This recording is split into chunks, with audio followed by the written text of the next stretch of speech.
Welcome to Learn English Podcast every day. Your daily dose of fun, practical, and easy to understand English, anytime, anywhere. Whether you're on the bus, cooking dinner, or taking a break, we've got you covered.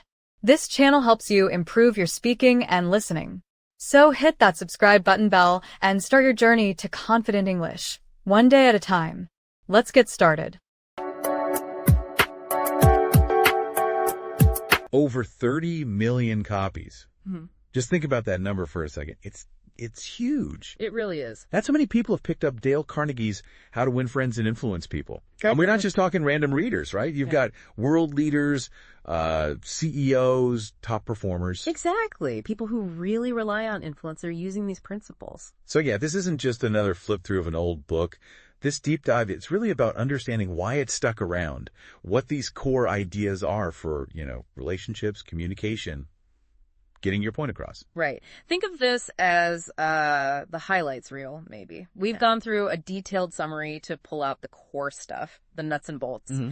Our goal today is basically to give you practical things you can actually use, like how to make people genuinely like you, how to persuade them a bit, handle tricky spots. Yeah, leadership too, right? Yeah. And helping people change in a good way. Absolutely. And what's wild is these were written down, in the 1930s? Nearly a century ago. And they still feel remarkably relevant today. It's quite something. Okay, let's really dig in here then. Yeah. Because Carney gets right to the heart of it, doesn't he? With this fundamental human thing. Lesson 1. Mm-hmm. He argues the biggest driver for people isn't money or fame or even like massive success. It's simpler. It's this deep need to feel important. That's it, exactly. People crave validation. Right. They want respect, genuine appreciation. It drives so much of what we do. Charles Schwab, Yeah. business giant, Yeah. he nailed it. He said, the way to develop the best in a person is by appreciation and encouragement. He just got it. And, modern psychology backs this up too. This need for connection, for belonging, feeling valued boosts our self-worth. It totally does. You know that feeling, right? Yeah. When someone genuinely notices something you did well, you feel energized. Yeah. You want to do more. Mm-hmm. Carnegie used this simple example, like you're in a restaurant. The waiter brings your food. Yeah. You just take it, whatever. Sure. Happens all the time. Or you could look up, smile, and say, oh, this looks amazing. Thank you so much. Right. But powerful. It's that tiny shift. Suddenly the waiter feels seen, valued. It can actually change their mood, make the whole interaction better. Yeah. So it's not just about being nice, though that's part of it. Making people feel important, it's foundational for building real connections. Totally agree. So takeaway number 1, make people feel genuinely important consistently. They'll like you and they'll remember you. Mm-hmm. Now, the flip side, lesson 2, Carnegie talks about a big barrier to building those connections. Criticism. Oh, yeah. He's really clear on this. Try to never criticize, condemn, or complain. Think about it. Criticism makes people defensive instantly. Right, walls go up. Condemnation, you're just making enemies and complaining all the time. Well, nobody wants to be around that energy, do they? No way. It's that old saying, right? Honey versus vinegar. Exactly. Gives that example. Yeah. Say a manager sees a mistake on an employee's report. Okay. They could go in hard. This is terrible. How could you miss this, Yeah, I can picture that. And the employee just feels crushed or angry. Right. Or the manager could say something like, hey, let's look at this together. I see a couple spots we could tweak. Walk me through your thinking here. Big difference. Now it's about collaborating, learning. The employee feels respected. They're more likely to actually engage and fix it. Yeah. Right. It makes you ask, what's the real goal? Just venting or helping someone improve. Helping them improve, hopefully. So the takeaway is ditch the blame. Focus on helping people get better with, like kindness and encouragement. Mm-hmm. Which flows nicely into lesson 3, doesn't it? The power of genuine appreciation. Yes.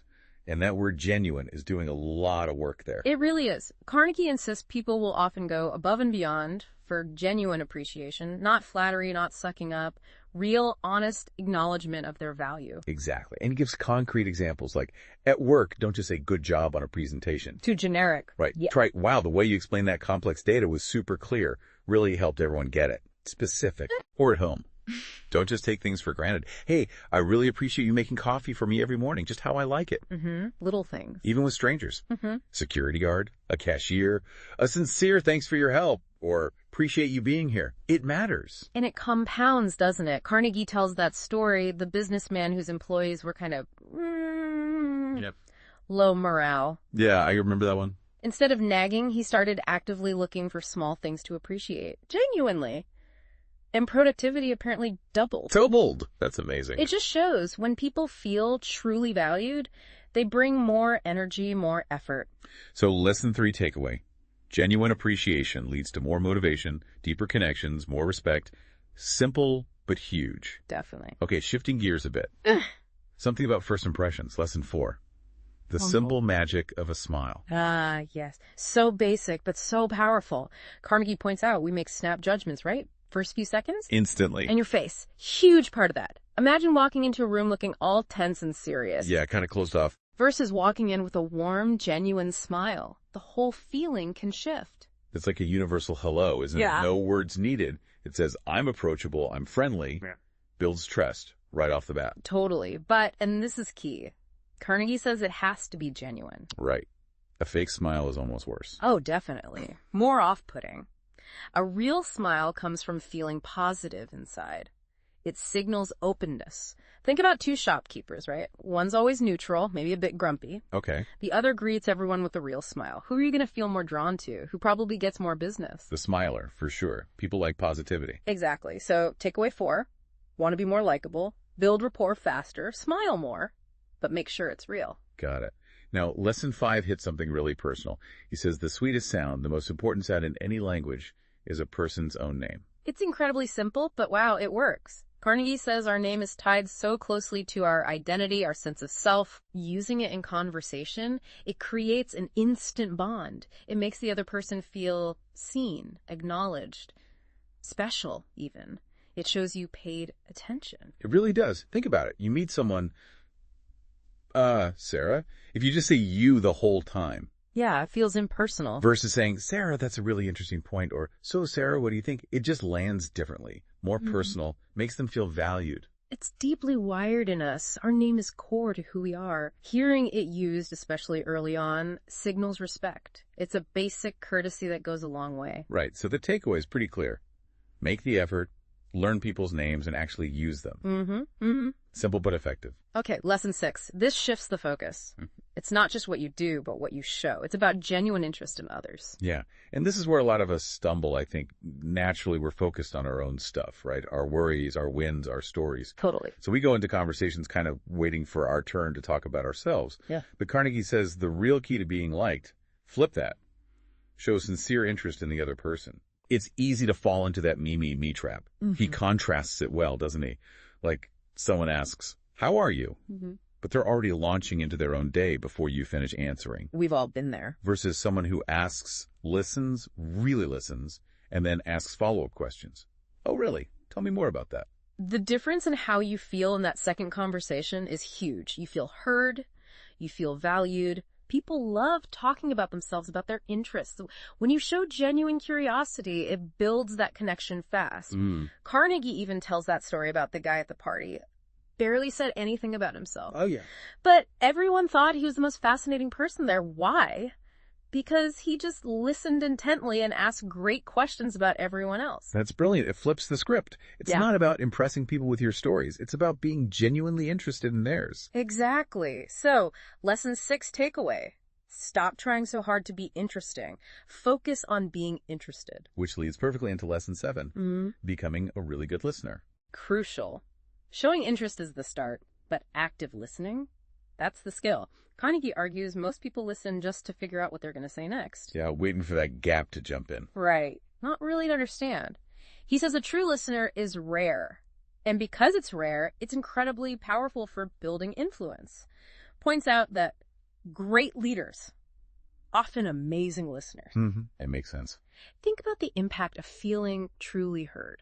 When you listen without interrupting, without planning your rebuttal, you make that person feel incredibly valued, important. And they'll naturally feel drawn to you if you consistently make them feel that way. Definitely. Carnegie suggests an exercise. It sounds simple, but it's tough. Next conversation. Try not to interrupt at all. Ooh, challenging. Let them finish completely. Then ask a follow-up question directly related to what they just said. Show you are actually processing it. That takes real focus. Yeah. But yeah, I can see how that would make someone feel truly understood. So takeaway 7, practice being a true listener. Yeah. Make people feel valued, feel connected. Precise. Okay, lesson 8 gets into tailoring what you talk about.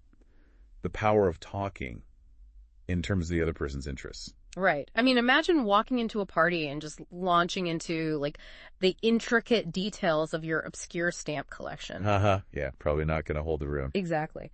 But if you find out someone there loves, say, hiking, and you steer the conversation that way, ask about their favorite trails. Instant connection. You found common ground. It's about making it relevant and engaging for them. Carnegie tells that story, the businessman trying to land a big deal. Yeah, the fishing story. Instead of just pitching his product, he found out the client loved fly fishing.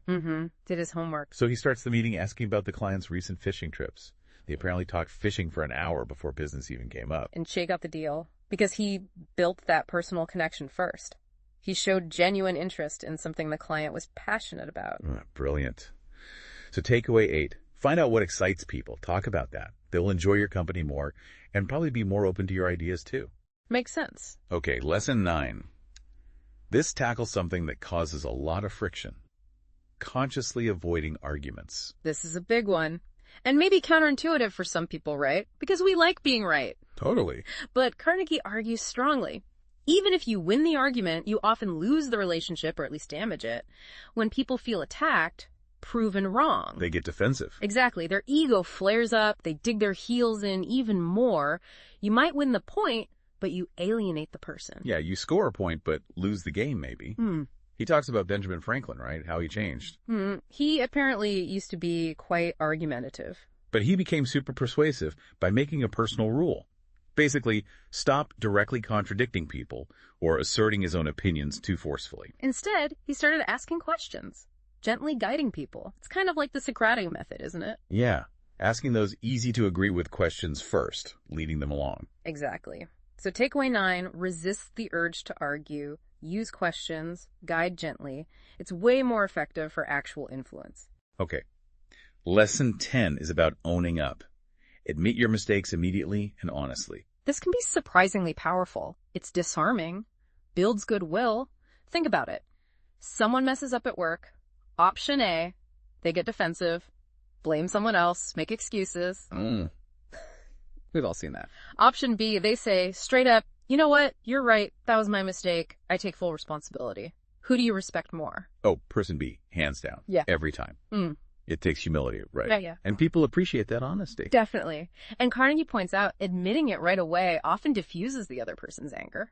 They don't need to prove you wrong anymore because you've already admitted it. Takes the wind out of their sails. Exactly. There's that story in the book, the guy pulled over for speeding. Yeah. Before the cop could even start, the driver apparently said, "Officer, you got me. I was going too fast. Totally my fault."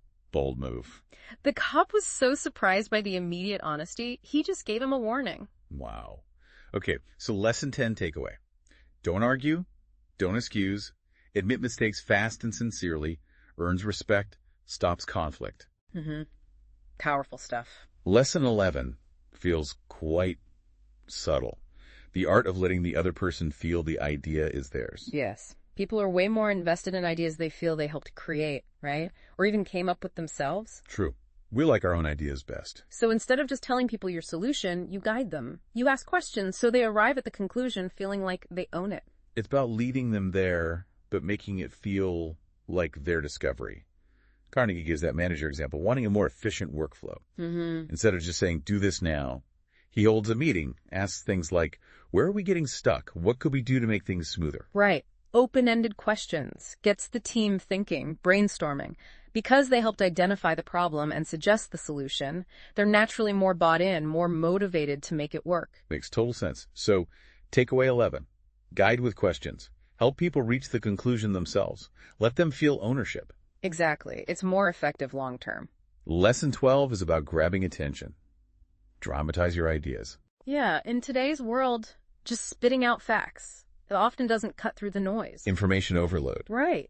Stories, vivid examples, things that connect emotionally. That's what people remember. That's what persuades. Don't just rely on logic. Bring your idea to life. Make it memorable. Make it impactful. He tells that story about the expense reports being late. Oh yeah, the hourglass. Instead of another boring email, the manager brings a big hourglass to a meeting, flips it over dramatically, and says, "This is how long we have left." Simple, but visual, tangible. Made the deadline feel real, urgent. That's like great speeches, isn't it? Yeah. He used stories, metaphors. Martin Luther King Jr. didn't just list policy points. He said, "I have a dream." Evocative. Emotional. Steve Jobs didn't just show specs for a phone. He framed it as changing the world. True. So lesson 12, use stories, use visuals, use emotion. Dramatize your points to make them stick and influence people. Definitely. Much more effective. Okay, now we're shifting into principles specifically about inspiring change in others. Lesson 13, always begin with praise and honest appreciation. Yeah, we touched on the danger of criticism earlier. Nobody likes hearing negative feedback, right? Even if it's valid. Nope. Defenses go straight up. Exactly. So if you do need to address an issue, offer some constructive feedback. Carnegie says, always start with something positive.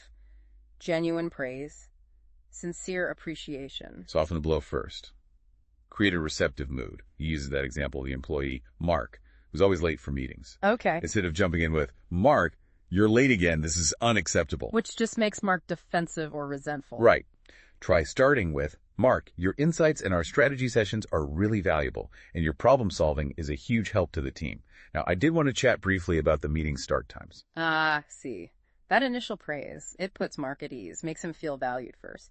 He's much more likely to actually hear the feedback that follows. Makes sense. So, crucial takeaway for lesson 13, praise first. Make people receptive before you offer correction. Very important for effective communication. And lesson 14 builds on that. It's about admitting your own mistakes. Right. This goes back to building trust, being relatable. When you openly admit your own faults, it shows you're human. You're not perfect. Makes you seem less judgmental, maybe. Exactly. It encourages the other person to lower their defenses. They become more open to hearing what you have to say, even if it's guidance or feedback. It's like saying, "Look, I screw up too." We use the parent-child example, right? Kid has bad grades. Instead of a lecture, maybe the parent shares a story about a time they struggled with a subject in school, shows vulnerability. And that creates connection. The child feels understood, not just lectured at. So the takeaway, don't hide your mistakes. Admitting them builds trust, builds empathy, makes people more willing to listen. Good advice. Lesson 15 circles back to collaboration. Ask questions instead of giving direct orders. Yeah, we saw this with letting people feel ownership. Direct commands. They often just create resistance, stifle initiative. People don't like being told what to do. Generally, no. We prefer feeling like we have a say, like our opinion matters, like we're choosing our own path. Asking questions respects that autonomy. It guides rather than dictates. Fosters teamwork, shared thinking. Like instead of telling an employee, "Do it this way," You could ask. maybe ask, "What do you think might be the benefits if we tried this approach instead?" Exactly. Now the employee is thinking critically, exploring options. They might even arrive at that better way themselves. Much more buy-in. Right. So takeaway 15, guide with questions, not orders. Help people discover the right path themselves. Much more empowering. Lesson 16 is about emotional intelligence, really. Always let the other person save face, preserve their dignity. Oh, this is so important. Publicly shaming someone, even if they're clearly wrong, it does lasting damage to the relationship, to their self-worth. Even when correction is needed, you gotta be tactful, considerate, let them keep your dignity intact. It's about handling it privately, gently. Carnegie gives that example. A colleague makes a mistake in a presentation. Yeah, was the wrong way. Wrong way. Interrupting, pointing it out in front of everyone. Actually, that's not correct. Ouch. Mortifying. Right, better way. Wait till afterwards. Speak privately. Hey, great presentation. Just one tiny thing on slide 5. Maybe we could double check that figure. Much kinder. Allows them to fix it without feeling humiliated. Exactly. And we talked about Charles Schwab and the smoking thing earlier too, right? Offering scars instead of yelling. Masterful face saving. Key takeaway. Always protect people's dignity. Find ways to correct or address issues without causing embarrassment. Crucial. Yeah. Okay, lesson 17 taps into psychology. Give the other person a positive reputation to live up to. People really do tend to act in line with how they're perceived or how they think they're perceived. The labels we put on people matter. Like a self-fulfilling prophecy. Kind of, yeah. If you keep telling someone they're lazy or careless, well, they might just start believing it and acting that way. But if you highlight their potential, their strengths. They'll strive to meet those positive expectations. Often, yes. Carnegie tells that great story about the foreman and the lazy employee. Right. Instead of nagging. He gave him a slightly more responsible task and said something like, I've been watching you. I think you've got a real knack for this. I trust you with it. And what happened? The guy totally changed. Started working harder, taking initiative. He wanted to live up to that positive view. Wow. That's powerful. And you can use this everywhere. Kids, teams, friends, look for the good, state it, give them something positive to aim for. So takeaway 17, give people a good reputation to live up to. It encourages their best selves. Love that. Okay, final lesson for influencing action. Lesson 18. Throw down a challenge. Taps into that natural human drive, right? We like to compete. We like to overcome obstacles, prove ourselves. Makes things more exciting. Exactly. Framing something as a challenge can ignite that competitive spark, push people beyond what they thought they could do. He tells the story about the restaurant owner. Kitchen staff were slow. Peak times were chaotic. Instead of just yelling faster. What did he do? He set up a challenge. Which team could prep a popular dish fastest without messing up the quality? So made it a game. Pretty much. There was skepticism, but then the chefs got into it, started strategizing, pushing each other, and guess what? Service times got way better. Not because of threats, but because of the challenge. Exactly. So the takeaway, want to inspire improvement, motivate action, try framing it as an engaging challenge. Tap into that desire to excel. Great stuff. Okay, so we've covered a ton of these core principles, but the summary we looked at also mentioned common mistakes people make when trying to use this stuff. What should we watch out for? Yeah, good point. Probably the biggest danger is trying to use these techniques manipulatively, insincerely, just to get what you want short term. Like faking the appreciation or the interest? Exactly. People usually sniff that out pretty quickly. It feels slimy. The whole point, the real power, comes from genuine kindness, genuine interest, building real long-term relationships based on respect, not just tactics. That's a critical distinction. Genuineness is key. What else? Forgetting to listen. People get so focused on, okay, how can I use this principle? What should I say? That they forget the foundation. Which is active listening. Like we talked about. Carnegie hammers this home again and again. Being a good listener, encouraging others to talk. That's maybe the most important skill of all. Right. Don't get so caught up in applying the techniques that you forget to actually hear the other person. Yeah. Good reminder. Any other common pitfalls? Impatience? Maybe expecting instant results. People try smiling more for a day, using names once or twice, don't see miracles, and then just drop it. Yeah, give up too soon. Right. This isn't a magic wand. It's about consistent daily practice, building habits. Real change in how you interact and how people respond to you takes time and sustained effort. It's a long game. That makes sense. Not a quick fix, but principles for ongoing growth. So the summary also laid out a kind of action plan. Right. Practical steps for weaving this into daily life. Yeah, some really useful, simple things, like starting your day with intention, take a minute in the morning, remind yourself, focus on making others feel important, practice that smile, maybe set a tiny goal. I'll give 2 genuine compliments today. Sets the tone. What about during the day, like at work or wherever? Be mindful in those interactions. Greet people with that genuine smile. Make a real effort to use their name. Look for opportunities for specific, sincere praise. And with family, friends. Make a conscious effort there too. Listen more than you talk. Ask about their day, their interests. Show you're genuinely curious. And don't forget to voice appreciation for the everyday things. And this extends beyond people we know well, doesn't it? Absolutely. Apply it everywhere. Be polite to service staff, strangers. Say thank you. Yeah. Notice small things to appreciate. These little actions done consistently add up. They really do improve your skills and your connections over time. So it's about integrating it into the fabric of everyday life, small moments and big ones. And the long-term payoff is pretty significant. Huge. Better communication skills, definitely. You become more likable, more confident in social settings. You earn more respect. And ultimately, yeah, it contributes to more success, more happiness, both personally and professionally. It's a positive feedback loop. Okay, so let's wrap this up. In this deep dive, we've really unpacked some core wisdom from Dale Carnegie's How to Win Friends and Influence People. We hit on that fundamental need to feel important. The problems with criticism. The power of genuine appreciation. A real smile, using names, showing real interest. Being a great listener, talking about their interests, avoiding arguments. Admitting mistakes quickly, letting others own ideas, Dramatizing your points. Starting with praise, owning your own faults, guiding with questions, letting people save face. And giving them that positive reputation to live up to, maybe even throwing down a challenge. It's a lot. But the real magic isn't just knowing this stuff, is it? No, definitely not. It's about actually doing it consistently, day in, day out, making it part of who you are. That requires real effort, real commitment to valuing the people around you. So maybe here's a final thought for you, the listener, to chew on. What if you consistently, genuinely focused on making every person you interact with feel truly valued? How might that not only change your relationships, your influence, but also maybe how might that profoundly change you? Your own sense of connection, purpose, maybe even satisfaction? It goes way beyond just winning friends. It's about that incredible two-way power of genuine human connection.